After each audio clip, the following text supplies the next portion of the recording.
你睇緊嘅係 Yahoo Music， 我係何韻詩。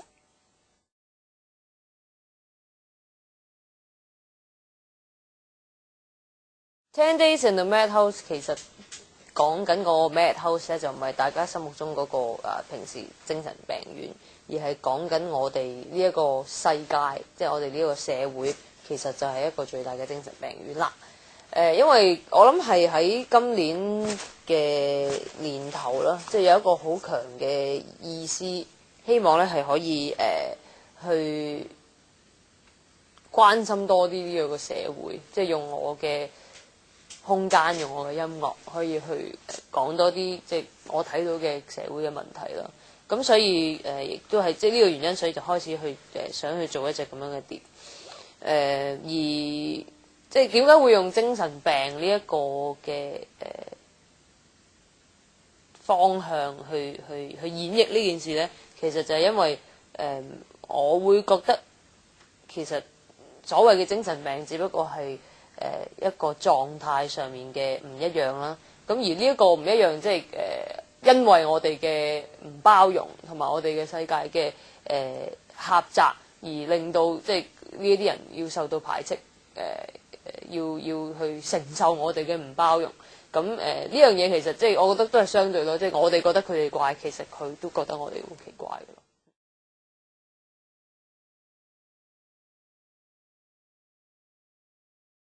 呢一個 project 入邊其實去做其中一部分嘅紀錄片咧，咁其實嗰個過程係即係做咗好多 research 啦，亦都要即係因為我哋要去訪問一啲嘅精神病康復者，咁所以我哋要去即係去接觸好多機構啊，同埋要去即係真係去親身去認識咗呢一班嘅朋友，先可以同佢哋去做呢一個嘅拍攝嘅工序。咁即係一路去拍嘅時候，其實每一個人佢哋嘅故事啊，或者佢哋經歷過嘅嘢，對於我嚟講，即係去到呢一刻，我係依然好深刻，同埋即係每一個都令我好記掛啦。因為唔同話我平時即係去做一個訪問，可能即係純粹真係問完咁跟住就完啦嗰件事，而係真係因為呢一啲嘅朋友，佢哋將佢哋嘅門去打開俾我哋去進入，而將佢哋即係一啲可能唔係咁開心嘅經歷啊，同埋佢哋自己嘅故事去同我哋分享。咁佢哋俾嗰一個嘅信任我哋嘅時候，我哋即係唔能夠去所謂嘅 take it for granted， 因為係唔係必然嘅，即係呢一種嘅信任。咁所以即係你要我數其中即係一個係最深刻嘅，我覺得好困難咯，因為係真係每一個我都覺得佢哋係即係已經成為我哋嘅朋友，同埋係每一個都好勇敢咯，因為佢哋要面對嘅問題其實係好大好大嘅，即係譬如藥物嘅問題，所謂嘅即係康復，其實都係講緊即係抑壓咗一啲佢哋嘅狀態啦。咁而嗰樣嘢其實係冇得斷尾，即係唔係話我哋傷風感冒可以食藥就可以醫治到，而係真係只不過係我哋希望佢哋變成我哋呢一個狀態。咁所以藥物帶嚟嘅一啲嘅副作用啊，可能令佢哋變肥啊，可能令佢哋即係成日都好攰啊，或者佢哋成日會生理啊，咁呢啲各種其實係影響佢哋日常嘅生活，而嗰樣嘢係解決唔到嘅。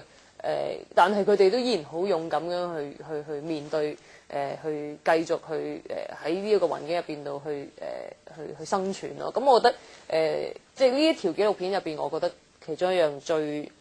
希望可以傳達到嘅一個 message 係即係大家可以向佢哋學習呢種嘅勇敢，呢種嘅勇氣咯。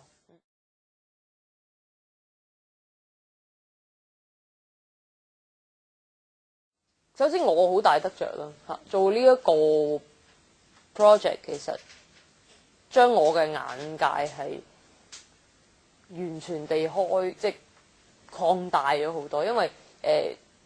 即係今次去見到嘅事情，唔係我哋呢一個階層嘅人可以每日都見到咯。即係香港嘅貧困嘅家庭佢哋即係我哋知道有呢樣嘢，但係未必會認識，亦都未必可以接觸到嘅。咁今次即係俾我去睇到呢啲嘢嘅時候，就係一個醒覺咯，係覺得即係原來真係咁嚴重嘅。當我哋每一個人可能我要捐錢，我會諗我要捐俾國內一啲嘅貧窮嘅兒童，或者非洲嘅小朋友，即係原來我哋忽略咗我哋自己地方都有好多人需要去幫助咯。咁即係呢一個我睇到嘅嘢，我就將即係呢啲嘅影像、呢啲嘅記憶擺咗喺我嘅音樂同埋喺我哋今次呢條嘅紀錄片入邊。咁希望即係我將即係大家去睇咗之後，我唔覺得我因為咁樣而可以改變到呢個世界一啲唔好嘅事情，或者解決到一啲問題。我覺得唔係咁樣嘅方向咯，而係希望可以引起一啲關注咯。即係無論係即係我嘅歌迷又好，或者即係睇到呢一個紀錄片嘅朋友，希望都可以即係聽完睇完之後係有一啲嘅最好當然係有一啲嘅動力去你哋都去做一啲嘅事情啦。假設冇咁大嘅影響力嘅話，可能起碼去諗下呢件事，即係去關心下呢一啲嘅事情，我覺得都係一個起步咯。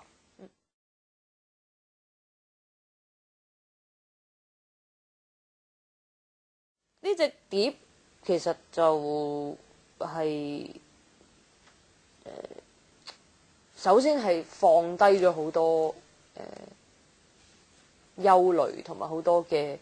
計算啦嚇，因為我覺得香港嘅樂壇其實近年咧最大嘅問題係大家太擔心，同埋大家太過因為擔心而去即係計算究竟即係點樣先為之一個最好嘅方法或者最安全嘅 formula。咁但係其實冇噶嘛，即係呢樣嘢我覺得喺音樂尤其是係一個即係創意嘅工業嘅時候，其實冇一個格式係咁樣做就一定得，或者咁樣做一定唔得，其實冇嘅。咁最緊要嘅係即係用心去做嗰件事咯。咁所以今次去開始呢隻碟嘅時候，有咗呢個題材啦，咁就決定咗我哋唔去諗咁多，即係真係純粹以音樂去出發。我哋認為呢一個係好嘅歌，或者即係好嘅題材、好嘅風格，咁就用咯，即係唔會去諗究竟呢個歌啱唔啱適唔適合呢一個樂壇咧？即係大家消唔消化到咧？我覺得呢個已經係之後嘅事啦。首先要我哋自己 enjoy 咗呢件事先咯。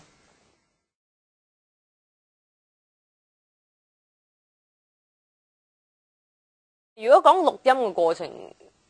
我諗即係除咗青山代碼，其實係成隻碟嘅一個引子啦。咁當其時錄嘅時候，其實我係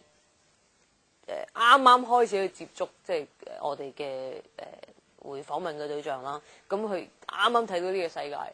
咁就嗰個心情好沉重嘅。其實即係因為啱啱見到自己有個醒覺，而你會發現，哎呀，即係原來呢個世界真係咁樣嘅喎。咁所以將好多嘅呢啲嘅感覺其實擺咗入去入邊啦。咁後尾即係開始去調整到成個人嗰個感覺之後咧，一路去做其他嘅歌，咁即係慢慢揾到一個中心嘅思想。而呢個中心思想，我覺得係我哋擺咗喺其中一隻歌叫做《封建智囊》入邊啦。封建智囊其實係一個無面超人3號嘅名字啦。咁而無面超人其實係佢個造型係一隻蝗蟲嚟嘅。咁喺呢個歌入邊，其實就係講緊，即係就算一隻蝗蟲，佢喺呢個大自然入邊，佢係一個咁少嘅一個部分，即係可能一腳就可以踩死嘅。咁但係佢都唔會覺得我咁少嘅能力可以做到啲咩呢？而係反而佢會覺得，就算我幾渺小都好，我都要為呢個地方去做一啲嘅嘢。而即係呢一個思想，或者呢一個去犧牲自己去為呢一個環境去做一啲事情嘅，我覺得呢一啲人其實都係一啲嘅英雄咯。咁所以其實呢隻歌係我哋成隻碟入邊，即係希望可以帶出嚟一個信息，就係即係無論環境幾差都好，其實只要我哋每一個都願意去出一分力嘅話，其實係可以有希望可以變得好啲嘅。咁錄音嘅過程咧，其實就係、我哋我覺得幾有意思嘅，因為我哋去咗一個戶外嘅地方去錄啦，真係將所有嘅琴啊、吉他啊、冚唪唥啲咪啊搬晒去一個戶外嘅地方，而呢個地方係我哋其中一個訪問嘅對象就係周兆祥博士，佢係一個環保嘅戰士啦，即係由80年代開始已經去推環保呢一個意識俾大家去認識嘅，咁我覺得佢其實就係即係我哋歌入邊講嗰個封建智囊。